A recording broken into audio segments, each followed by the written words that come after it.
I can now introduce James Cleverly to the programme this morning. Very good morning to you. Look, we've already sent a huge amount of money over to the French over the years to tackle this issue, 174.8 million. What difference will this 63 million make to the challenge? Well, we have seen that the money that we have given to the French authorities to support their actions on the French coast and the close working relationship between the French and the UK authorities has prevented this year 29,000 people who attempted to cross the Channel. It's helped bring about 500 arrests of people traffickers. It's helped break over 50 criminal gangs. So the money is making a difference. But what we have got to recognise, as your report indicated, the people smugglers are changing their tactics. We need to evolve our tactics as well. Having British border officials in the French control rooms gives us greater coordination and greater effectiveness, and together we will crack down on these illegal criminal gangs, because it's in both the French interest and the British interest to do so. What gets confusing in all this, we were talking to someone from Migrant Watch earlier on, and they were saying that, and I can't remember the exact figure, but, you know, more than half of people who come over this way and then are processed, which takes a long time, more than half getting asylum claims anyway. Now, she was arguing, don't we need to have easier legal routes for people who actually do have a genuine claim? Well, we do have legal routes, and if someone wants to come and make their life here in the UK, and I can completely understand why people want to do so. This is a fantastic country. It's a country that many people would aspire to come to. That is completely understandable. But there are safe and legal routes to do so. That's the routes that people should take. But what we are seeing is people who are using illegal routes, illicit routes, using people smugglers to try and come here, and that is never going to be an acceptable or an appropriate route to become a member of our society. And so it's absolutely right, through the work that we're doing with our French counterparts, but also the work that we're doing with other countries around the world, the countries from which these people come, as well as the domestic legislation that we brought through with the Immigration and Borders Bill, that we address all the points in the chain that bring people to our coastline. The whole argument, wasn't it, with the Rwanda deal, was to act as a deterrent, but instead of that being a success, all of these people who are amassing on the French border trying to get into the UK have got the attraction of knowing that they'll be put up at vast expense by the UK government if they make it to the UK. We're a soft touch, aren't we, at a time where people are asking, can we even afford to eat or heat this winter? If you come into the country illegally, you'll be staying in a £200 a night hotel.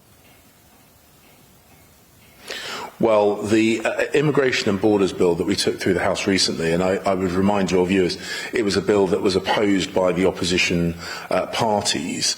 That is about making sure that our processing of asylum and immigration applications is much faster, much more effective, that the people who seek to abuse our system are not able to do so, because we need to make it quite clear to people who are paying sometimes tens of thousands of pounds to people smugglers that money will be wasted, because they will be returned to the country that they've come from. So we are taking the domestic action, and when that piece of legislation fully comes into force, that will play a part, as will the arrangements that we're making with France, as will the work that I and the other ministers in the Foreign, Commonwealth and Development Office do to make sure that we bring stability to the countries from which these people come. It's all part of it, and the government is focused on addressing this issue, and we're focused on addressing all parts of this chain. There's a problem, isn't there? The minute you try to send people back, the lawyers get involved. Can we do anything whilst we're still part of the European Court of Human Rights?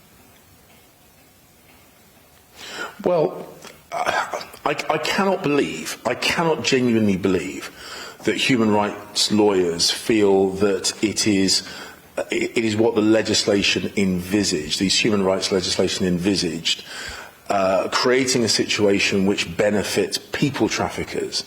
That cannot be really what the drafters of international human rights legislation envisage. We need to break the business model of some of the most evil and pernicious people in the world, people who trade in human misery. And the right and fair thing to do is for these applications to be dealt with quickly, professionally, fairly, so that people have certainty. And if you are allowed to stay here in the UK, you know that quickly, and if you're not allowed, you find out quickly and you are returned home.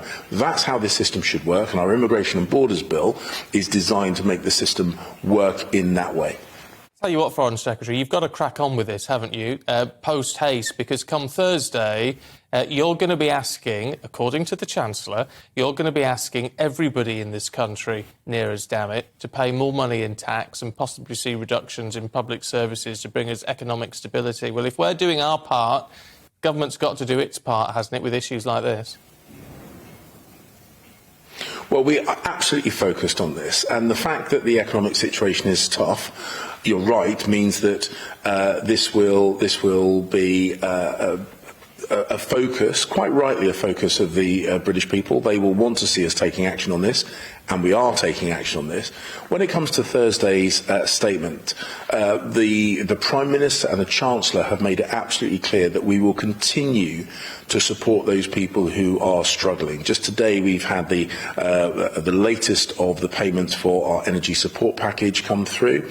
We will always support the people who are struggling, but we also have to make sure that we balance the books. And the decisions that the Prime Minister and Chancellor have already taken has increased confidence in the markets. It has reduced the cost of borrowing from the high point that we saw earlier on in the autumn. These things are positive steps, but we do still have tough decisions to make and real hard work to do. Yeah, tough decisions, hard work to do, but also incredibly challenging if you are going to try and find £35 billion in spending cuts for our institutions. I mean, we've already lived through austerity, but arguably the mood music this time as we head into austerity Mark II is a lot worse. We're heading possibly into recession. There is a risk, is there not, that with such measures as this, as raising taxes and huge spending cuts, we could actually risk making the situation worse, overreacting.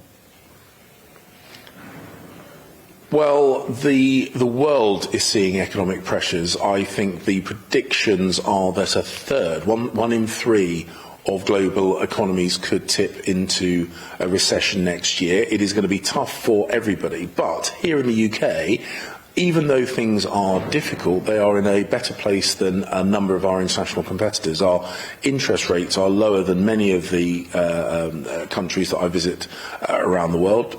Our inflation, whilst higher than we would want, is still significantly lower than many other parts of the world. And even things like reducing our greenhouse emissions. We've got the fastest reduction in greenhouse emissions of the G7. We are well ahead of many of the countries in the G20. So things are tough. We absolutely recognise they are tough. And as I say, we will support those families who need our help and support through these difficult times.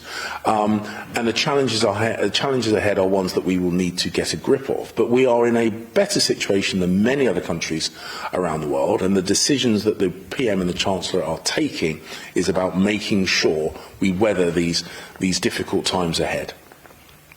We talk to analysts. One of the things they say needs to be done, I wonder if you can shed any light as to whether we'll get it on Thursday, is that people need to see the light at the end of the tunnel. We need to hear more about the mid to longer term strategy that Number 11's employing here, so we can at least see how we can get out of this. Will we get that?